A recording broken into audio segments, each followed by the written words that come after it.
¿Qué tal, amigos? Los saluda Carlos Maldonado Barón, juez de distrito especializado en materia de trabajo. El día de hoy platicaremos de los mecanismos alternativos de solución de controversias. Esta figura se encuentra contenida en el artículo 17 constitucional, que establece, entre otras cosas, que ninguna persona podrá hacerse justicia por sí misma ni ejercer violencia para exigir su derecho. También precisa que para ello habrá tribunales expeditos quienes se encarguen de resolver las controversias. Y por otra parte establece que las leyes establecerán mecanismos alternativos de solución de controversias. ¿Qué quiere decir esto? Que en principio son los tribunales los facultados para resolver las controversias. Sin embargo, la propia Constitución otorga a las partes la posibilidad de resolver sus controversias a través de estos denominados mecanismos alternativos de solución de controversias que serán materia de esta plática. Es importante establecer que los tribunales al día de hoy pues tienen excesiva carga de trabajo. ¿Por qué? Porque no sé si ustedes sepan, pero en México existen 4.6 personas juzgadoras por cada 100,000 habitantes, cuando el estándar internacional exige por lo menos 65 personas juzgadoras por cada 100,000 habitantes. Este número de juzgadores o de personas juzgadoras tampoco tan reducido para el estándar internacional, pues propicia de alguna forma que los procedimientos se alarguen. ¿Por qué? Porque por el número de conflictos que se llegan a someter a la consideración de los tribunales, es imposible que se resuelvan con esa rapidez, prontitud y expeditez que exige el artículo 17 constitucional. Por esa razón nace esta figura de mecanismos alternativos de solución de controversias. ¿Por qué? Porque pretenden despresurizar a los tribunales a través de procedimientos más ágiles y sencillos, ya lo veremos algunas características más adelante, de este tipo de conflictos que hacen que sean más rápidos y más ágiles en comparación con lo que pudiera ser un procedimiento jurisdiccional. De esta forma, podríamos definir a los mecanismos alternativos de solución de controversias como los procedimientos a través de los cuales las partes, de manera individual o colectiva, mediante el diálogo, previenen o resuelven una controversia fuera de un procedimiento jurisdiccional. ¿Qué quiere decir esto? Que son las partes las que de manera voluntaria, a través del diálogo, resuelven una controversia. Y algo muy importante, fuera de un procedimiento jurisdiccional. Esta es la esencia de los mecanismos alternativos de solución de controversias, que se llevan a cabo fuera de un procedimiento jurisdiccional. En ocasiones, ya lo veremos, que dentro de un procedimiento jurisdiccional también pueden actualizarse estos mecanismos y serán las partes quienes también tengan el control de la solución de esa controversia. Pero, ¿por qué la importancia de los mecanismos alternativos de solución de controversias? Porque existe un conflicto. Y un conflicto es una manifestación natural y necesaria de las relaciones entre las personas y entre los grupos sociales. En cualquier sociedad, en cualquier tipo de relación interpersonal, es evidente que pueden darse diferencias de opiniones, de intereses, de puntos de vista. Ante esta situación es evidente que pueden presentarse ciertos conflictos en cuanto a la forma en cómo se ven ciertos aspectos. Y por esa razón nacen los conflictos, cuando hay diferencias de opiniones, de intereses y de muchos otros aspectos relacionados con ciertos temas. Por tal motivo, es inevitable hablar de conflictos. En esta medida, algunos pasos generales esenciales para la resolución de las controversias, cuando ya nace esa diferencia de opiniones, de intereses, son los siguientes, por mencionar algunos. Cuando hay una confrontación, hay una disputa, hay una diferencia de opiniones, pues lo primero que se tiene que hacer es crear una atmósfera efectiva. ¿Qué quiere decir esto? Que debemos entender cuál es el procedimiento, cuál es lo que aqueja a cada una de las partes que están involucradas en una controversia. Y a partir de ello, generar una atmósfera que permitan solucionar la controversia. Esto es, disminuir esa emotividad que pudiera tener cada una, esa resistencia a una controversia, a una resolución a través de esta vía, mediante un diálogo respetuoso, cordial, empático con las partes que se encuentran en la controversia. Entender por qué razón están en esta disputa. ¿Okay? El siguiente paso esencial es clarificar las percepciones. ¿Qué significa? Entender cómo ve el problema cada una de las que están involucradas. No es lo mismo uno que es neutral, alguien neutral en cuanto a ver el problema desde su propia óptica que ver el problema desde la óptica de cada uno de los involucrados. Por eso es importante tener la percepción o buscar la percepción de cada uno de ellos para ver la forma en cómo solucionar una controversia. El siguiente paso es apuntar a las necesidades individuales. ¿Qué es lo que cada uno pretende para obtener la solución? ¿Por qué? Porque vamos entrando el debate o la disputa a lo que cada uno pretende. Entendiendo qué es lo que de manera individual cada uno solicita, es la forma en la cómo se le puede dar solución a la controversia. El siguiente paso esencial es construir un poder positivo compartido. ¿Qué significa esto? Encontrar todos aquellos puntos en donde haya coincidencia. Esto pudiéramos darle un poder sustancial para que a partir de ahí, de aquellos aspectos en donde coincidan, podamos encontrar una forma de solucionar aquello en donde hay diferencias. Otro aspecto importante es mirar hacia el futuro. El conflicto nació. El problema, la diferencia de puntos de vista, de intereses, eso fue lo que genera el conflicto. Y pueden darse muchas situaciones que lo originen. Eso tendríamos que ver la forma de cómo dejarlo en el pasado. ¿Por qué? Porque si permanecemos en esa idea, en todo eso que generó el conflicto, difícilmente vamos a encontrar una solución en el presente o en el futuro. Hay que entenderlo, ese pasado nos debe de servir para encontrarle la respuesta, pero no puede ser una limitante para la misma. ¿Qué quiere decir con esto? Es muy común que haya diferencias de opiniones y que eso haya propiciado incluso hasta de alguna forma fricciones en las relaciones interpersonales. Eso lo tenemos que buscar cómo hacer esa transición entre esa fricción a algo positivo. Buscar que a través del diálogo pues logren reparar esas relaciones interpersonales que se tenían antes de la disputa o de la diferencia de opiniones. El siguiente paso es generar opciones, ya que sabemos todos estos antecedentes en qué fue lo que el conflicto, qué es lo que percibe, cómo percibe cada una de las partes el problema, qué es lo que pretende cada uno de forma individual, en dónde hay coincidencia, pues entonces a partir de estos elementos buscar una solución. Y ahí es donde empiezan las opciones. ¿Cuáles son las opciones que dan solución a esta controversia y que beneficie a ambas partes? Una vez realizado esto, entonces buscar hacer acuerdos que sean recíprocos para las partes involucradas. Ahora, hablando de esto último, esos serían los pasos esenciales para la solución de cualquier conflicto. Ahora, ¿cuáles son las partes que intervienen en un conflicto?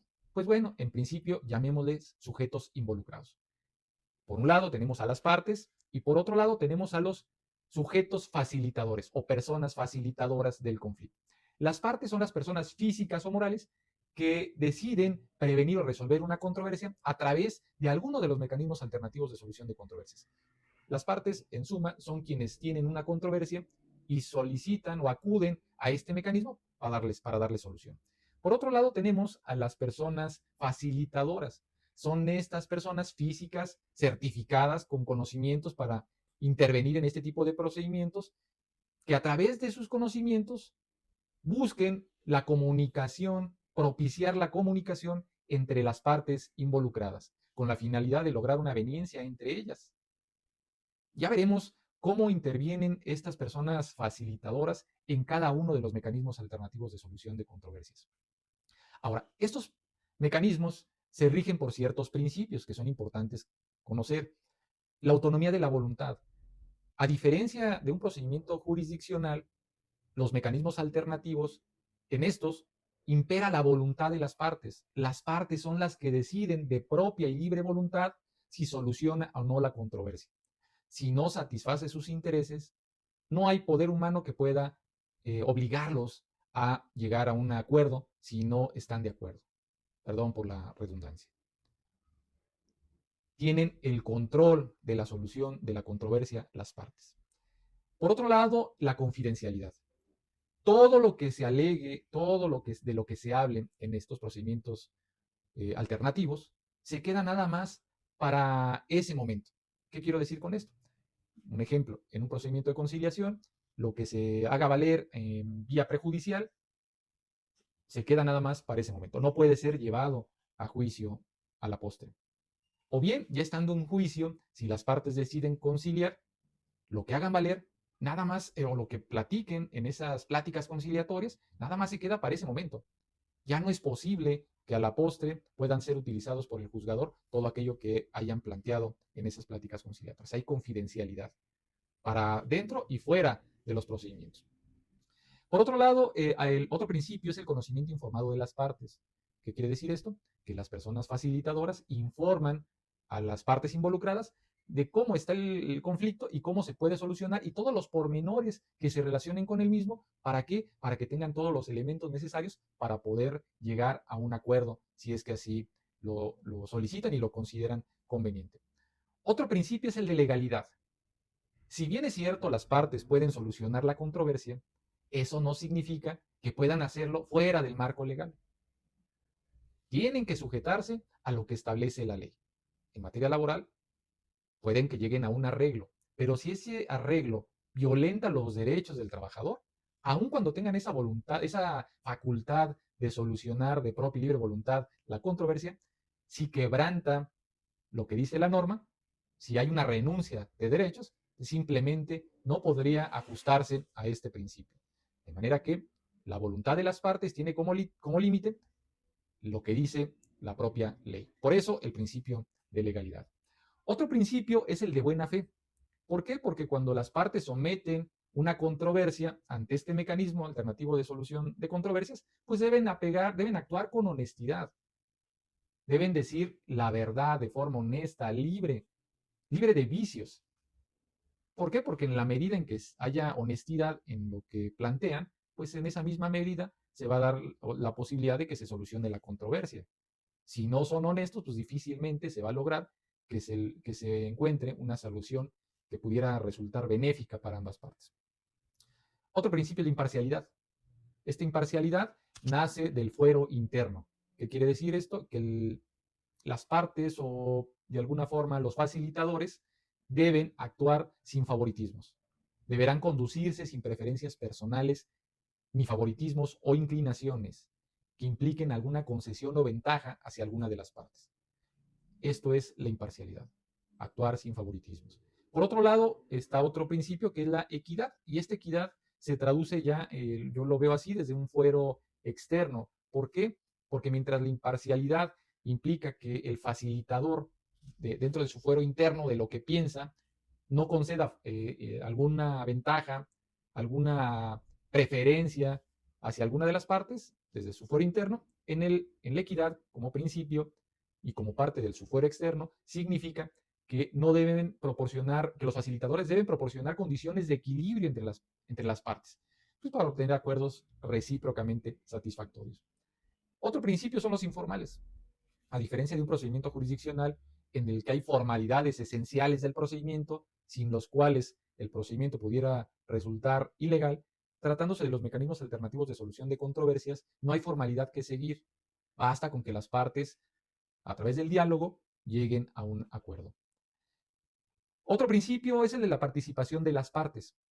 Las partes, atendiendo a que ellos tienen la voluntad de ese poder de decidir si resuelven la controversia, pues intervienen en un grado predominante, porque en ellas recae de alguna forma la resolución de las controversias.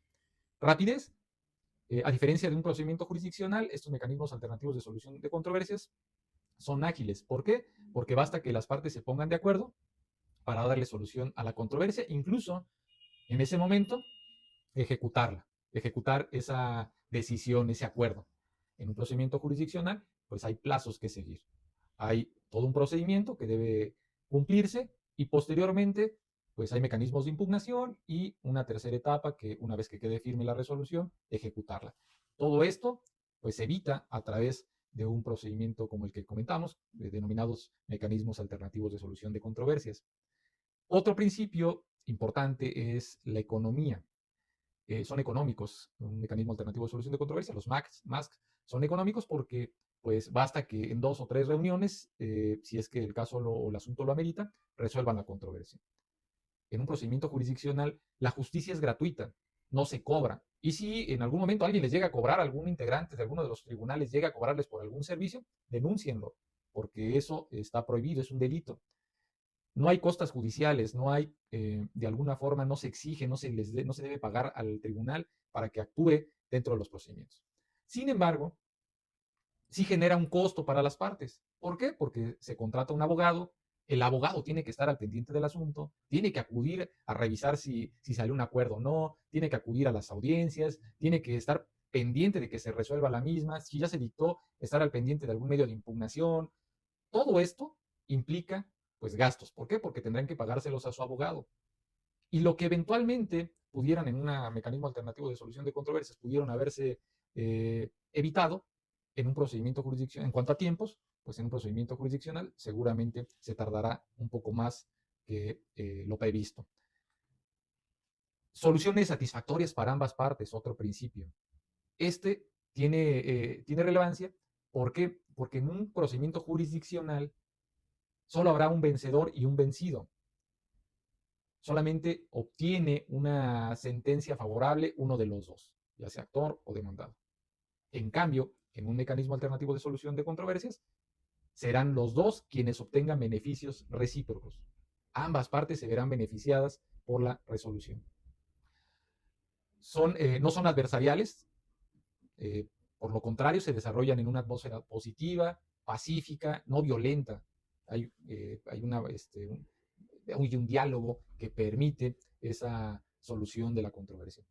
Y es muy proclive a que se dé la continuidad de las relaciones. Cuando se ponen de acuerdo, como no hay confrontación, pues es posible que permanezcan las relaciones interpersonales entre las personas involucradas. Y esto mismo propicia mayores posibilidades de cumplimiento de las resoluciones.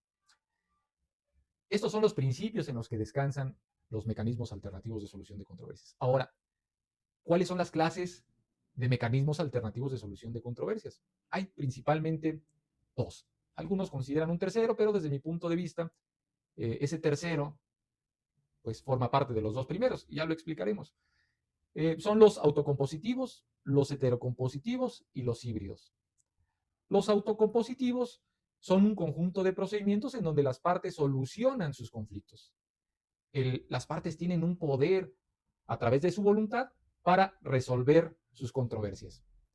Ellos mantienen el control de la resolución del asunto, tratándose de los mecanismos alternativos de solución de controversias autocompositivos. Las partes siguen teniendo el control de la resolución de sus controversias. Dentro de esta categoría se ubica la negociación, la mediación y la conciliación. Por otro lado, los heterocompositivos, que son los procedimientos en donde las partes acuden a un tercero para que éste resuelva el conflicto de forma definitiva. Y aquí encontramos al arbitraje. Y ustedes se preguntarán, ya lo veremos más adelante, ¿cuál es la diferencia entre una conciliación y el arbitraje? Si la conciliación interviene un conciliador, si en la mediación interviene un mediador y si en una negociación interviene un tercero que ayuda en la negociación con este arbitraje. La negociación, mediación y conciliación, decíamos que son figuras autocompositivas, y el arbitraje, que es una figura heterocompositiva. Bueno, resulta que aun cuando en las figuras autocompositivas, como la negociación, la mediación y la conciliación, interviene un tercero facilitador de la comunicación entre las partes involucradas, este tercero no tiene facultades para resolver la controversia, a diferencia del arbitraje, en donde el árbitro sí tiene esa facultad que le confieren las partes para que sea quien resuelva la controversia. Esa es la diferencia entre la figura autocompositiva de la heterocompositiva. Mientras en la primera las partes conservan esa facultad para resolver la controversia, tratándose de los heterocompositivos, es necesario un tercero para resolverla. Y necesario me refiero a que las partes le conceden la facultad para resolver la controversia. Ahora, en cuanto al mecanismo alternativo de solución de controversias híbrido, menciono que en realidad yo lo ubicaría ya sea autocompositivo o heterocompositivo. ¿Por qué? Porque los híbridos es cuando se emplean alguno de los dos, ya sea autocompositivo y heterocompositivo. Empiezan con la conciliación y terminan con el arbitraje. Empiezan con la mediación, terminan con el arbitraje. ¿Qué significa? Que emplean los dos, pero al final de cuentas, ¿qué es lo que da solución a la controversia? Pues el heterocompositivo, que es el arbitraje. Si no resulta satisfactoria alguna figura autocompositiva, negociación, mediación o conciliación, y tienen que acudir a una figura heterocompositiva, como sería el arbitraje, pues entonces significa que no prosperó alguna de estas figuras autocompositivas y será la figura heterocompositiva, el arbitraje, tratándose de procedimientos no jurisdiccionales, quien termine resolviendo la controversia. Por eso, desde mi punto de vista, aun cuando se empleen varios mecanismos alternativos de solución de controversias, la que lo define es aquella figura que da la resolución a la controversia. Bien, ahora, ¿qué es la negociación como parte como una figura que se encuentra dentro de los mecanismos alternativos de solución de controversias autocompositivos? Bueno, la negociación es un proceso de comunicación dinámico y directo mediante el cual dos o más personas tratan de resolver sus diferencias e intereses. ¿Qué significa esto? Que las partes negocian sus intereses. Y a partir de la discusión que tengan sobre la diferencia de opiniones, de intereses, es como pueden llegar a un arreglo para obtener ambos provechos y ganancias recíprocas. Bien, esa es la negociación. Después tenemos la mediación. La mediación es un procedimiento mediante el cual dos o más personas que tienen un problema en común solicitan el apoyo de un tercero que facilita la comunicación entre ellos para que lleguen a un acuerdo satisfactorio para ambas partes. Quiero decir que en esta mediación, aun cuando se acude las partes solicitan el auxilio de un tercero para que los apoye en la solución de esta controversia, las partes conservan plenamente el poder de decisión sobre la solución de los conflictos. El mediador es un puente únicamente de comunicación entre las partes involucradas. Que quede claro, el mediador no aconseja, no propone, no emite opinión. Esto es, no tiene facultades para presentar algún acuerdo, algún proyecto de solución de la controversia. No tiene. ¿Qué es lo que hace el mediador? Pues el mediador, como facilitador de la comunicación entre las partes, debe cumplir con un perfil, que es tener conocimientos sobre la controversia, sobre lo que es materia del conflicto. ¿Por qué? Porque en la medida en que tenga conocimiento sobre el tema, pues va a poder brindar información a las partes que les permite entender el origen del conflicto y cómo solucionarlo. Para eso sirve el mediador, para a través de los conocimientos que tenga, apoyar a las partes a entenderlo y permitirles a estos resolver la controversia. Sin embargo, el mediador no puede llevar a cabo ninguna propuesta de solución del conflicto, porque entonces ya se estaría extralimitando de las funciones encomendadas. A diferencia de lo que sucede en la conciliación es un mecanismo alternativo para resolver conflictos en el que las partes involucradas en un problema llegan a un acuerdo con la ayuda de un conciliador, un tercero neutral, quien es el encargado de encontrar las resoluciones o la forma de solucionar la controversia. Esto es, las partes acuden con un tercero para que este tercero, denominado conciliador, haga propuestas de solución, en donde busque que ambas partes salgan beneficiadas recíprocamente. Aquí sí el conciliador tiene facultades para poder realizar propuestas a las partes. Una vez que las partes encuentran satisfacción a sus intereses, pues lo pueden autorizar. Ojo, tanto en la negociación, en la mediación y en la conciliación, las partes conservan la facultad para resolver la controversia. Aun cuando hay un tercero facilitador, en estas tres figuras, las partes son las que terminan decidiendo si solucionan o no la controversia. No es el negociador, no es el mediador ni el conciliador quienes tienen esa facultad. Esto nada más auxilia, son un puente de comunicación entre las partes, pero no tienen la posibilidad de solucionar la controversia. Finalmente, el arbitraje. El arbitraje es una figura heterocompositiva porque las partes acuden a un árbitro para que sea este quien resuelva la controversia. Es un procedimiento mediante el cual las partes, de común acuerdo, acuden con un tercero, denominado árbitro, o un tribunal de varios árbitros para resolver la controversia. Una vez resuelta la controversia, es obligatoria para las partes. En términos generales, el arbitraje se conforma por diversas etapas: alegatos, pruebas y laudo. En contra de esta determinación, pues no hay medio de impugnación y será ejecutable para las partes, obligatorio para las partes. Esto es lo que involucra, grosso modo, los mecanismos alternativos de solución de controversias. Desde luego, cada uno de estos temas, cada una de estas figuras jurídicas que hemos mencionado, amerita un estudio específico, que en su caso serán materia de análisis en otra ocasión. Espero sus preguntas o comentarios. No olviden regalarme un like si fue de su agrado y suscribirse a mi canal. Saludos, hasta la próxima.